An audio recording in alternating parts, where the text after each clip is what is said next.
অজুতে আমাদের যে সমস্ত ভুল ত্রুটিগুলো সচরাচর হয়ে থাকে সে বিষয়ে সামান্য কিছু কথা আজ করার ইরাদা রাখি। ওয়া মা তাওফীক ইল্লা বিল্লাহ। এই অজুর বিষয়ে আমাদের বেশ কিছু ত্রুটি, বেশ কিছু ভুল ভ্রান্তি হয়ে থাকে। অজুর যে ভুলগুলো হয়তো আপনিও করেন, আমরাও করছি প্রতিনিয়ত, কিন্তু জানি না। তো সেগুলো নিয়ে আমরা সংক্ষেপে আলোচনা করব। নবী সাল্লাল্লাহু আলাইহি ওয়াসাল্লাম বুখারী মুসলিমের হাদিসে আসছে, তিনি বলেছেন, লা তুকবালু সালাতুন বিগাইরি তাহুরিন, পবিত্রতা ছাড়া কোনো সালাত কবুল হবে না। কোন সালাত আল্লাহর কাছে অ্যাকসেপ্টেড, গ্রহণযোগ্য হবে না কি ছাড়া? তাহারাত ছাড়া, ওযু ছাড়া। মুসলিম বর্ণিত হাদিসে আসছে, নবী সাল্লাল্লাহু আলাইহি ওয়াসাল্লাম বলেছেন, যে ব্যক্তি পরিপূর্ণভাবে ওযু করবে, পরিপূর্ণভাবে ওযু করবে, ভালোভাবে ওযু করবে, এবং ওযুর শেষে কালিমাতুশ শাহাদা যেটা আছে, আশহাদু আল্লা ইলাহা ইল্লাল্লাহু ওয়াহদাহু লা শারীকা লাহু ওয়া আশহাদু আন্না মুহাম্মাদান আবদুহু ওয়া রাসূলুহু, এই কালিমায়ে শাহাদা পাঠ করবে ওযুর শেষে, এই ব্যক্তির জন্য আল্লাহ সুবহানাহু ওয়া তাআলা জান্নাতের সমস্ত দুয়ার খুলে দিবেন। প্রিয় ভাইরা, এখন আসি আমরা ওযুতে কি ভুলগুলো আমাদের এমন হয় যেগুলোর কারণে আমাদের ওযুর পূর্ণতা নষ্ট হতে পারে। তার ভিতরে এক নম্বরের ভুল হলো, যেটি আমাদের হয়ে থাকে ওযুর ক্ষেত্রে অনেকেরই, সেটা হলো বিসমিল্লাহ পাঠ না করা। ওযুর শুরুতে কি পাঠ করতে হয়? বিসমিল্লাহ।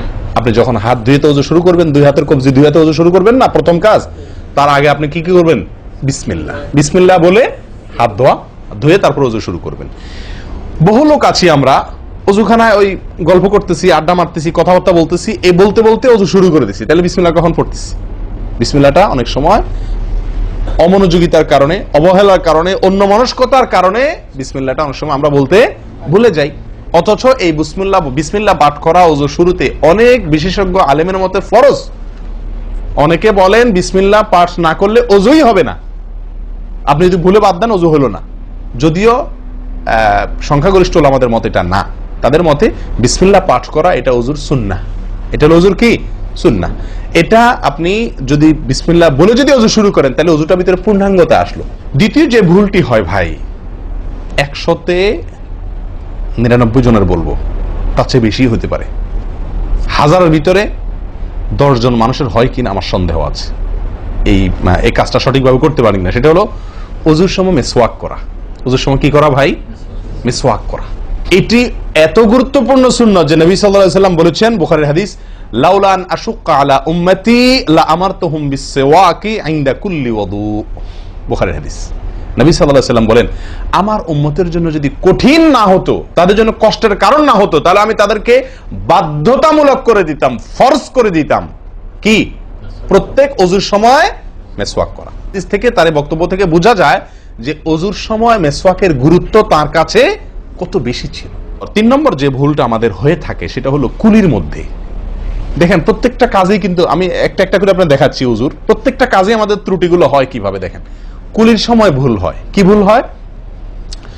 কুলিটা যেভাবে করার কথা সেভাবে আমরা করি না। হাদিসে কুলির বিষয়ে নির্দেশ এসেছে, সেটাকে বলা হয়েছে মাদমাদা। মাদমাদা আরবি শব্দ, এটার বাংলা অর্থ হয় কুলি করা বা কুলকুচি করা বা কুলকুচা করা। এই কুলি বা কুলকুচা এটা হলো মুখের ভিতরে আপনি হাতের কোষে করে পানি নিয়ে মুখে নাড়বেন, এরপরে ফেলবেন, আবার হাতে নিবেন, কিছু সময় নাড়বেন, 1 সেকেন্ড হোক 2 সেকেন্ড হোক, এরপরে ফেলবেন। এটা হলো কুলি বা কুলকুচা। আমরা বেশিরভাগ সময় এরকম করি আলহামদুলিল্লাহ। যখন ব্যস্ত থাকি, যখন হুলস্থুল থাকে, কোনো সময় কোনো কাজের তাড়া থাকে, তখন অনেক সময় আমরা কি করি? হয় কি না হয় না? মুখে নিলাম আর ঢাললাম, মুখে নিলাম আর ঢাললাম। আমি জানি না আপনাদের হয় কিনা এরকম। আমি দেখছি এরকম অনেক সময় হয়। আপনারা একমত কিনা? নিলাম মানে ব্যস্ততার কারণে, হয়তো জামাত শেষ হয়ে যাচ্ছে বা অন্য কোনো কারণ আছে, অথবা দেরিতে আসছি, তো তখন মুখের ভিতর নেওয়াও আর ফেলাও, এতে কলি হবে না। নাম্বার 4, নাকে পানি দেওয়া। দেখেন, একটা একটা করে দেখেন, প্রত্যেকটাতে ত্রুটি আছে। আল্লাহুল মুস্তাআন। নাকে পানি দেওয়া। নাকে পানি দেওয়ার যে নির্দেশ আসছে হাদিসে, এটাকে বলা হয় ইস্তেনশাক। ইস্তেনশাক শব্দের মূল অর্থ হলো পানি টানা, নাকে পানি টানা। আমরা নাকে পানি টানি না, দেইও না। একটা হলো দেওয়া, একটা হলো ছিটানো, আর একটা হলো টানা। টানা হলো এ ক্লাসের ওযুতে নাকে পানি টানবেন, বি ক্লাসের ওযুতে নাকে পানি দিবেন, থার্ড ক্লাসের ওযুতে নাকে পানি ছিটাবেন। আমি কি বুঝাতে পারছি? তো আমরা বেশিরভাগ লোক থার্ড ক্লাসের অজু, সারা জীবন থার্ড ক্লাসের অজু করি। আপনি থার্ড ক্লাসের অজু করে আপনি জান্নাতে যাবেন? ফার্স্ট ক্লাসে থাইকাও তো যাইতে কঠিন হয়ে যায়। আপনি থার্ড ক্লাসের অজু করে কিভাবে আপনি সালাতের খুলবেন, তালা খুলবেন, কিভাবে আপনি জান্নাতে যাবেন? অতএব ভাই, এই নাকে পানি দেওয়ার বিষয়ে সাবধান থাকতে হবে। দেখুন, নিয়ম হলো আপনি হাতের কোষে পানি নিয়ে নাকে ধরলেন, নাকে ধরে হালকা কি করবেন? টান দিবেন, হালকা টান দিবেন, হালকা টান। কারণ একটু জোরে টান হয়ে গেলে সেটা কি হয়ে যাবে? নাকের তালু তো উঠবে, আপনার কষ্টের কারণ হবে। শরীয়ত আপনাকে কষ্ট দিতে চায় না, শরীয়ত আপনাকে কষ্ট দিতে চায় না। আল্লাহ সুবহানাহু ওয়া তাআলা চান না আমরা কোনো কষ্টে নিপতিত হই। অতএব আমি এমন জোরে টান দেবো না যে নাকের তালু তোড়ে, কিন্তু হালকা একটু টান দেবো যাতে করে অন্তত সামান্য একটু ভেতরে পানিটা যায়। নাকে পানি দেওয়ার উদ্দেশ্য আর কুলি করার উদ্দেশ্য এক। নাকে পানি দেওয়ার উদ্দেশ্য হলো নাকের ভেতরের যে ময়লাগুলা, ধারে কাছে যে ময়লাগুলা আছে, এগুলো যেন পরিষ্কার হয়ে যায়। আল্লাহর দরবারে দাঁড়াবো পরিচ্ছন্ন হয়ে, পবিত্র হয়ে। হ্যাঁ, এই জন্য নাকে পানি দেওয়ার নির্দেশ আছে। এখন আপনি যদি নাকে পানি কোষ নিয়ে ধরে একটু হালকা টান দেন, তাহলে ভিতরে কিছুটা পানি যাবে কি যাবে না?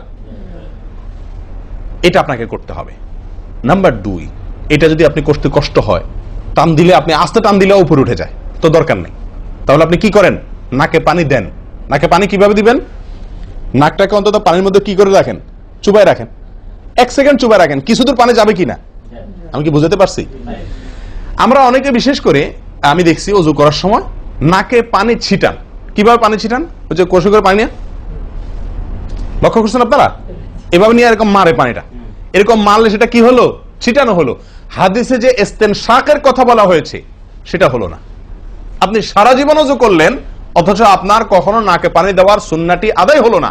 সারা জীবন, আজীবন আপনার ওযুটি হয়ে গেল সুন্নাহ ছাড়া। আরেকটি ভুল ভাই, নাকে পানি দেওয়া একটা আমল, নাক ঝাড়া আরেকটা আমল। নাকে পানি দেওয়া এটা একটা নির্দেশ, আর নাক ঝাড়া আরেকটা নির্দেশ। আমি কি বুঝাতে পারছি? কুলি করা একটা আমল, হাত ধোয়া একটা আমল, হাতের কবজি পর্যন্ত 2 হাতের বিসমিল্লাহ বলা, তারপর তো এটা আছেই। এরপরে মেসওয়াক করা একটা আমল, কুলি করা আরেকটা সুন্নাহ, কুলির পরে নাকে পানি দেওয়া বা নাক দিয়া পানি টানা আরেকটা আমল, এরপরে নাক ঝাড়া আরেকটা আমল। ভাই, এরপর আসি আরেকটি গুরুত্বপূর্ণ আমল যেটি হয় না, বা আরেকটি ত্রুটি ওযুতে, সেটি হলো আঙ্গুল খেলাল না করা। ওযুতে কি না করা? আঙ্গুল খেলাল না করা। আঙ্গুল খেলাল হলো হাত এবং পায়ের আঙ্গুলের যে চিপাগুলো আছে, এই চিপাগুলোতে পানি পৌঁছানোর জন্য, পানি পৌঁছানোটা নিশ্চিত করার জন্য কি করতে হবে? এক হাতের আঙ্গুলকে অন্য হাতের আঙ্গুলের চিপায় ঢুকায়া এভাবে কি করতে হবে? একটু হালকা নাড়তে হবে, যাতে করে জায়গাটাতে, চিপাটাতে পানি গেছে এটা নিষ্কারণ। এই চিপাগুলোতে পানি নাও যেতে পারে শুকিয়ে থাকার কারণে। তা আপনি যদি একটু না দেন পানির ভিজা আঙ্গুল দিয়া, তাহলে ইনশাআল্লাহ ওখানে পানি পৌঁছানোটা মোটামুটি নিশ্চিত হয়ে যাবে। ঠিক না? ঠিক। পায়ের আঙ্গুল কিভাবে করবেন? পায়ের আঙ্গুল তো আর এক আঙ্গুল অন্য পায়ের আঙ্গুল ঢুকাতে পারবেন না। সেটা করবেন হলো, অন্য হাদিসে আসছে, এই যে কোন আঙ্গুল আছে না, কোন আঙ্গুল দিয়া সব চিপাগুলোতে কি করবেন? ঘষা দিবেন। কোন আঙ্গুল দিয়া আপনার সব পায়ের আঙ্গুল চিপাগুলোতে ঘষা দিবেন। ভাই, আমরা কজনে করি এই খেলার আমলটা বলেন তো? পায়ের আঙ্গুল, কোন আঙ্গুল দিয়া পায়ের আঙ্গুলের চিপা খেলাল করা, হাতের আঙ্গুল খেলাল করা, কজনে করি আমরা বলেন? তাহলে এই ভুলগুলো আমাদের অহরহ হচ্ছে না ভাই? আমরা কি জান্নাতে যেতে চাই না? আমাদের সালাতটা সুন্দর হোক আমরা চাই না ভাই? আমাদের এই সালাত খুব পাওয়ারফুল হোক, শক্তিশালী সালাত হোক। এই সালাতের মাধ্যমে আমি অন্যায় থেকে বেঁচে থাকবো, এই সালাতের মাধ্যমে আমি জান্নাতে যাব, এই সালাত আমাকে খাঁটি মুসলিম বানাবে, এই সালাত আমাকে আল্লাহর কাছে প্রিয় বানাবে, এই সালাত কিয়ামতের দিন নূর হবে। আমরা চাই না ভাই?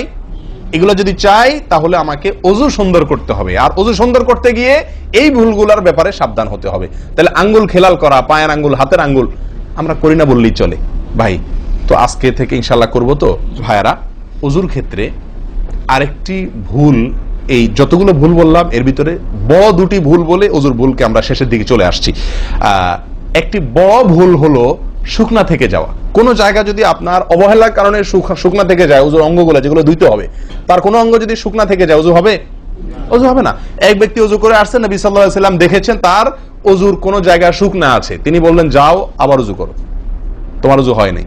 তিনি তাকে পুনরায় ওযু করাইছেন। কেন? তার ওযু সঠিকভাবে হয় না, শুকনা রয়ে গেছে। অনেক সময় দেখা যায় আমাদের অনেক ভাই ওযু করেন, ওযু করলে বেশ কিছু জায়গা, বিশেষ করে যে কোনই জায়গাটা, এই জায়গাটা দেখা যায় শুকনা থাকে। এই যে কানের লতির এই যে জায়গাটা, এখানে দেখা যায় একটু কি থাকে?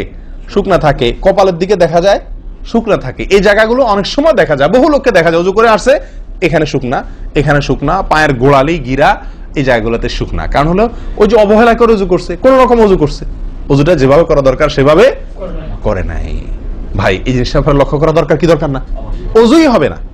এই যে ভুলগুলো বললাম এগুলা হলে আপনার অজু হয়ে যাবে, কাগজে কলমে অজু হয়ে যাবে, কিন্তু এখনকার যে ভুলটা বললাম যদি শুকনা না থাইকা যা আল্লাহ মাফ করেন, তাহলে কাগজে কলমে অজু হবে না, কাগজে কলমেও কি হবে না? অজু হবে না। এত জঘন্য, সাবধান থাকার দরকার, কি দরকার না?